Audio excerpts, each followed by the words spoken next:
Hello everyone, welcome to What Even Is This? This video is going to be slightly different to usual in regards to what's happened over the last 24 hours. I am angry, I am upset, and overall I am devastated. So this video will be a tribute to the wonderful Charlie Kirk. I'm a queer person. Can I ask a dumb question? Yeah. When I grew up, calling someone queer was like a slur. Can you tell me what that means? I mean that sincerely. And how is it different than just saying you're lesbian or bisexual or gay? So it can be different for everyone. It's a spectrum just like anything else. And for me personally, I like everyone. No, but what does queer mean though? Queer, it's just a label. What does the label mean? It's different for everyone. I'm not trying to put you as a trap though. I mean this because when I grew up, if I called somebody queer, I would get in trouble. Just give me like a working definition. Yeah, so queer is just something that you identify as with your sexuality. It can be related to gender too. Right, but how do you know once you achieve queer? Can you give me saying that anybody can be it doesn't tell me what that thing is. That makes sense? So it's literally just a identity. Right, okay. But right, but like what is that identity? For example, if I were to say I'm a conservative, let me give an example. Yeah. A conservative is someone who believes in small government, strong borders, American exceptionalism, the Constitution. How would you then give a definition of queer that someone looking at could say, oh, that is queer, like connect the dots? Go around universities and have challenging conversations, and because that's what is so important to our country, is to find our disagreements respectfully, because when people stop talking, that's when violence happens. I've never seen someone do this. Well, it's a growing trend because people like me are facing violence, assault, the left. Yes, the campus Antifa. I've been stormed out of restaurants. I've been assaulted publicly, multiple death threats. Okay, so what's your goal in all this? There's more people that agree with me than some people would actually believe, and they come out of the woodwork when I do stuff like this. We record all of it so that we put on the internet so people can see these ideas collide. When people stop talking, that's when you get violence. That's when civil war happens, because you start to think the other side is so evil and they lose their humanity. Well, first of all, as you aptly noted, that in the video, it's pretty clear that the attacker said, quote, that white girl. Secondly, Van Jones, he puts race in almost every situation where it doesn't exist. For example, with the death of George Floyd, Van Jones repeatedly said that it was a racist attack. You know who didn't say that? Keith Ellison, who is the Attorney General of Minnesota at the time, said that race did not play any role in the actions that happened with George Floyd's death. But even beyond that, and I think this is what's very important, is that we are living in a mental model and a framing post-2020. The 2020 model is that the worst thing that could possibly happen is racial attacks. Remember, even before that, Jussie Smollett or the FBI being mobilized for even the slightest whisper of a hate crime. But now, all of a sudden, when we make the left live up to their own standard of rules, there is complete silence by the entire American media. And then Van Jones goes on television and calls me a race hustler for even calling out the facts and the specifics around this case. Now, this is quite interesting because why is it the media was so quiet on this? You got to wonder, Will, because if the roles were reversed, and I tweeted this out and I will stand by it, if a white attacker was minding his own business and a perfectly law-abiding black individual was minding her own business, and that white attacker took out a knife and was relentlessly hacking a law-abiding black girl, you and I both know, Will, this would be national headlines, and there'd be more than 0 headlines, as you pointed out on your show yesterday. And so Van Jones, he wants to keep on trying to find racial motives that don't exist, and he ignores them when they're in broad daylight in front of him on recorded video and a horrendous attack such as this. The media doesn't care about this, and we should start asking why. These disgusting people in the media are abhorrent. I don't really have the words to say. It is a really shocking moment, and I was thinking, I've never shared a Trump post in my life.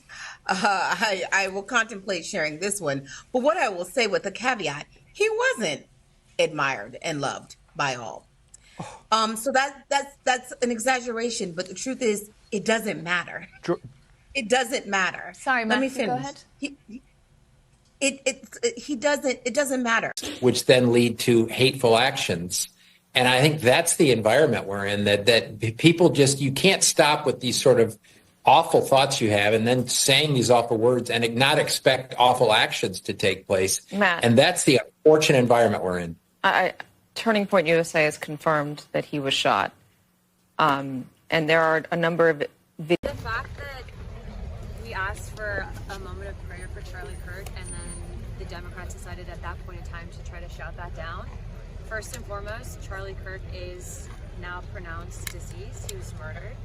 I don't know anything about the suspect yet. I think everyone's waiting to hear that, but that type of rhetoric is the exact type of rhetoric that got him killed.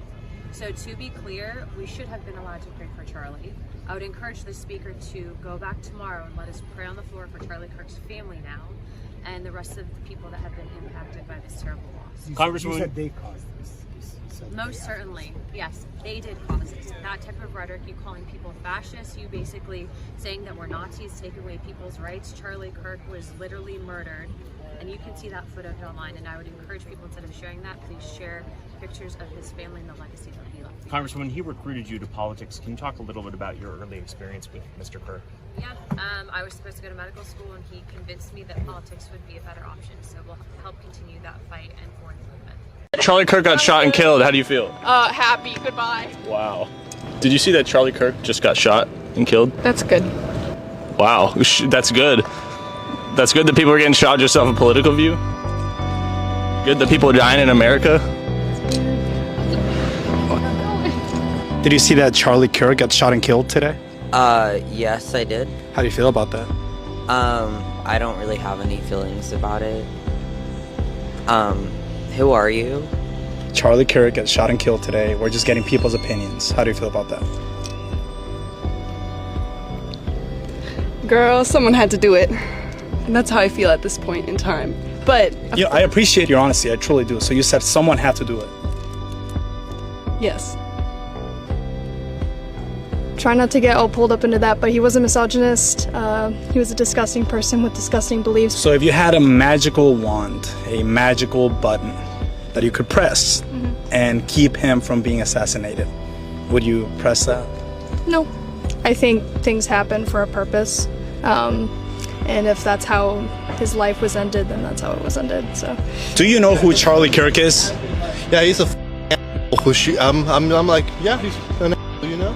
I wouldn't wish it to anyone, but I don't think he's politically so correct, you know? We're going to step away from this because you're just trying to... Well, you let him talk. He wants to talk. What are you? I'm not talking to you. I'm talking to him. You know, anyways. I love the right. I love the right. I love all of you guys. Thank you. In my opinion, I think they're going to flip it and say the other way. But I think the left has just spewed so much hate and brainwashed so many people into doing stupid like this. But they're going to flip it and see how he was so hateful and he spewed all this hatred. You're almost going to say he deserved it. Yeah, they're going to say he deserved it. I've already seen people. That's what I've seen. I've already seen people saying he deserved it. He spews all this hate. And they're going to say because the hate he spewed, he should have gotten that. It's a sign of, I think, what liberalism has done to U.S. society. It's just led to a complete moral decay and decay of morals and just any semblance of humanity. Like you just degrade people because of your political opinions, but I don't know. I don't have much else to say on that. It's just the same old thing every time.